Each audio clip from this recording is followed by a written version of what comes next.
bizarre how the North Koreans' actual, I guess you could say, force structure works. Instead of it being off of a largely westernized system in the modern day, where you have the army, which is then broken up into brigades, and the brigades are broken up into battalions, the North Koreans actually operate off of a corps system that is largely a holdover from the Soviet Union's time back in the Cold War. So instead of them having an actual comparable kind of a unit to a brigade combat team in the U.S. Army or a Marine expeditionary unit, or for that example, a Chinese combined army. The first 5 minutes you can merge that with this one. I killed that big major, Dad.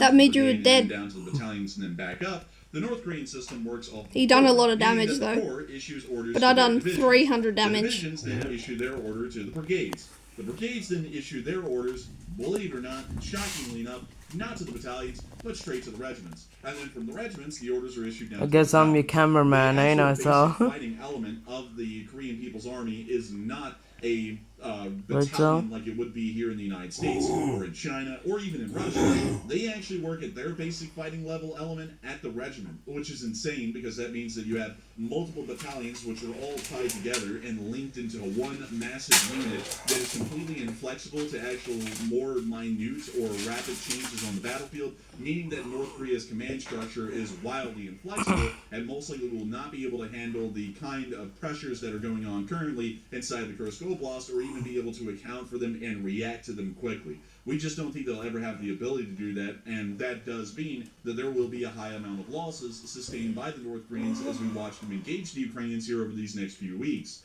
This also means that to keep these number of forces inside of Russia at a similar size to what they originally arrived in, they will have to continually keep a flow of North Koreans moving into Russia. For this reason, we do know that there will be a steady flow of North Koreans, but at the same time, it also seems that the South Koreans are stating that there may just be even additional amounts of forces that are moved in, augmenting the original number at 12,000 and maybe even moving it up to be an entire additional corps that is inside of Ukraine, or maybe even a higher amount than that. We're not entirely sure at the moment, but South Korean intelligence documents did provide details on the scale of arms shipments that are being sent from North Korea to Russia, and North Korea has shockingly enough sent about 8 million 122mm and 152mm shells, an insanely high amount. We have seen that on average the Russians consume around 50,000 shells per month. With 8 million shells being provided by the North Koreans, the Russians are not only keeping up with the amount of ammunition usage occurring on a daily basis, they're building up their ammunition stores over time. The Ukrainians, of course, greatly relegated that, though, by blowing up some of their mega ammo depots over the past few months, but nevertheless, it is still largely on an uptick. They've also sent about 100 Hwasong 11s and some Bolsay 4 anti-tank weapons. We've never seen the Bolsay in use before, so we don't even know what the hell those things are or what they're going to be doing against Ukrainian forces, but nevertheless, it does. Fantastic Furniture is celebrating 35 years living with Aussies. To say thanks, we're spoiling you. Enjoy 10% off our Aussie made range and the chance to win one of 35 $1,000 gift cards. But hurry, this party won't last forever. T's and C's apply. Min got MYOB for $5 a month, giving her faster invoicing, so she could pay to put a new twist on her studio and stretch her core audience.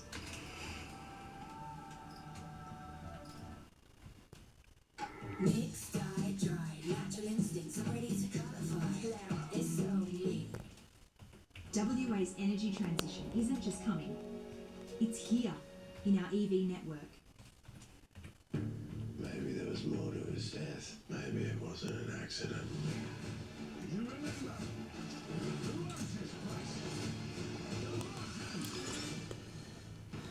Good fucking show, that man. So I don't have to drag my phone down. It does seem as though a vast amount of arms shipments are still being conducted. Well, that one that I was watching. And not only that, That South one Korea we were is watching this expecting time. that the number of North Korean forces in Ukraine will continue to grow. We do know that South Korea and Poland are working with Hyundai Rotem to start a mass production of K2 Black Panthers along with R6000 Rhinos inside of Poland to continuously keep at least a significant number of tanks and APCs flowing into the Ukrainian armed forces and helping them to at least maintain their force size or account for losses or maybe even raise brand new brigades. Escaped to KOSer. I went into my military burrow. Fucking made a burrow, fucking escaped into it. That today, Alexander Sersky has given a general statement according to Flyer, the of course. of the Russian But he losses can't inside dig. of the area. Yeah. I do want to once Bitch. again keep in mind for everyone that's listening to this, these numbers may be skewed. Largely, we have seen that the Russians have well overinflated the amount of Ukrainian losses that they've ever inflicted in the war, and while we generally believe here on this channel at face value Ukrainian casualty reports, I would want you all to keep in mind that there may be a little bit of fudging to these numbers, and all of these numbers may just be a slight percentage higher than they actually are. What the fuck's my in character real doing? life, Like, in order what? to actually see the unclassified raw numbers that the Ukrainians have understood. But nevertheless, Nice. there are 17,819 personnel in the armed forces of the Russian Federation that have apparently been largely put out of action by the Ukrainians in the Kursk Oblast. A brigade-sized element is usually around 3,000 to 5,000 strong, so if you do the math, the numbers, this is at least 3 entire brigades of Russian armed forces that have been knocked out from largely the fighting just in the Kursk Oblast alone over really the past 3 months. Out of that, 6,662 Russians have been shot today, at least according to Alexander Sersky. Another 10,500 of them have been wounded, and the Ukrainians have taken 711 prisoners. And we do know that the prisoner number is exactly accurate. We were here to document that here on the channel when each prisoner was taken, and our number is somewhere in the low 700s, so that number is largely dead on. Nevertheless, the Russians have also lost a considerable amount of equipment as well. 45 tanks, equivalent to about 5 battalion tactical groups of the Russian armed forces that have been lost in just raw tank numbers. We've also seen that 256 APCs have also been lost as well within the Kursk Oblast, along with 5. If you merge the first video part, then you get 10 minutes so far. Battery has been fairly good considering the lack of Russian artillery that's in this area. That's actually a fairly high Another number winner. to take that at face value. But he's a lot bigger, so I can't kill him as Dilatora. Yeah, but you can annoy the shit out of him. So these numbers are There's a little Ralakai. even the Ukrainian But he's an number aquatic. is being Oh. slightly is quite low. And I've got Kendall, which is a massive croc which does over 600 damage. Go kill him. Are pretty significant, and it is showing that they're not making a lot of ground progress in Kursk, but they certainly are tying up a lot of Russian manpower. I will have to grow it up, Russian manpower and resources, but because the Russians are continuously he's not gonna trying to like it. contain the Ukrainian offensive inside the Kursk Oblast, which largely Yeah, there's a lot of audio here that you're gonna need to cut off. a lot of Russian offensive efforts away from pretty precarious areas I'm gonna like have to cut a Kursk lot. to Oh, what the Ratski, is that? That is not a Kendall. That is. into the Russian Federation. Dad, this is what happens when the internet's loading. Ukraine at the moment. It's so deadly. Nevertheless, that is all. And that just looked like 2 pincers floating in the middle of space. So much once again for watching. If y'all have enjoyed it, please make sure to subscribe. I say this every day, and it's true every single day. YouTube literally does not care how many subscribers we have at this point. YouTube completely knocked that out of the algorithm, so if you ever hear anyone saying subscribe, it helps my channel. It literally does not.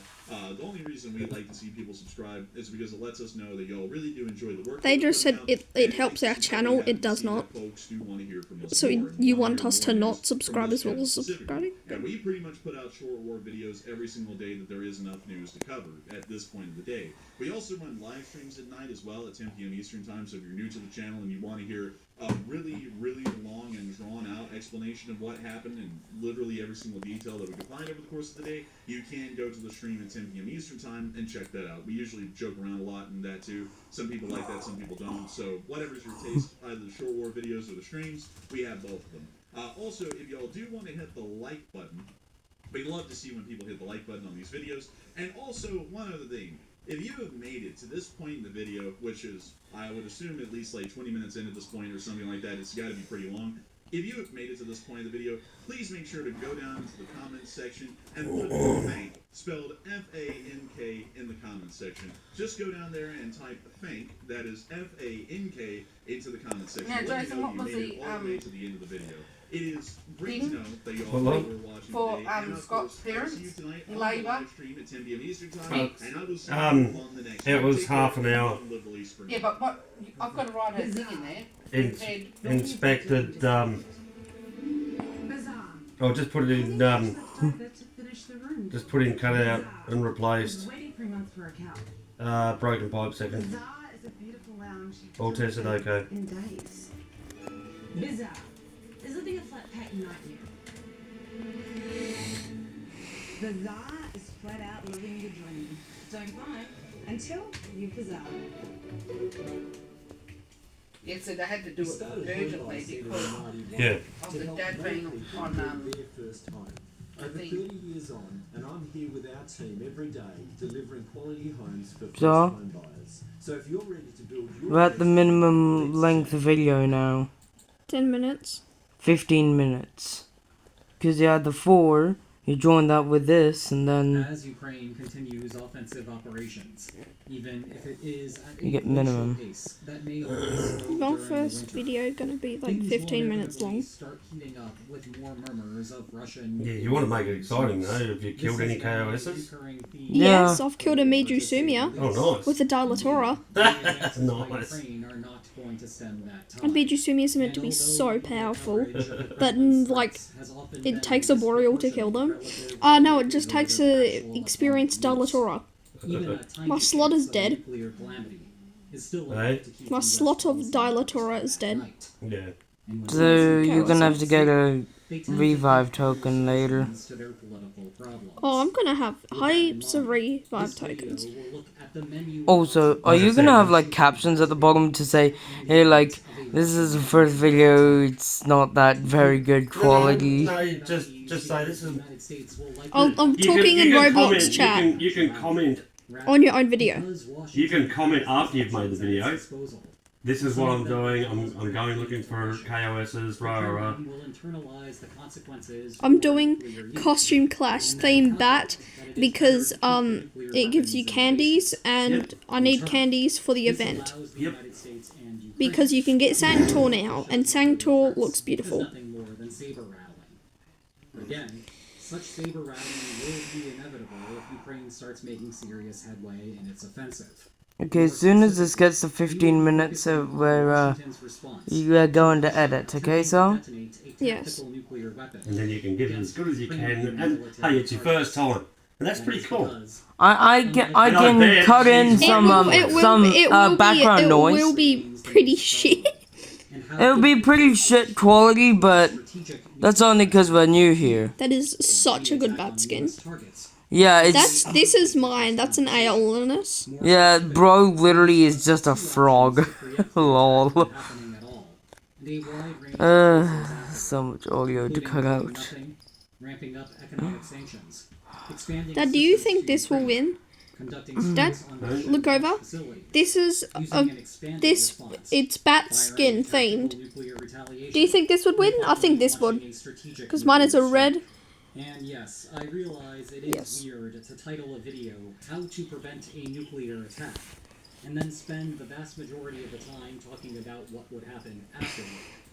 But that is just how policymakers think about deterrence. Sounds good. 2 more minutes before the video gets cut and we get into editing. And actually, we have seen much of Which also means that Sarah's gonna need to install the actual editing software. CapCut. Which was already Yep. after we started hearing Russian nuclear threats. More than a year has passed since those. I can add like background noises. I can add like, what do you call it? Doom music. No. Dracula. Jack, I'm adding the songs.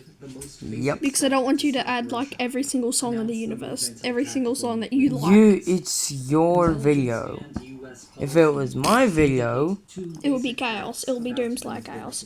Well, I don't know. Discussed ages ago during the peak threat season of October 2022. 1. Okay, got one more video. Oh, minute. Minute. 2. The U.S. has sufficient monitoring capability that would observe any changes to Russia's deployments.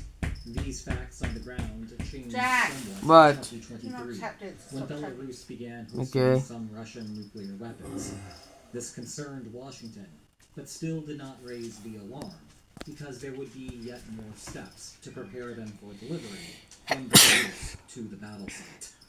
I should note that there is a lack of clarity within open sources about what exactly is happening with those transfers, and confusion from me why Americans are still in Belarus.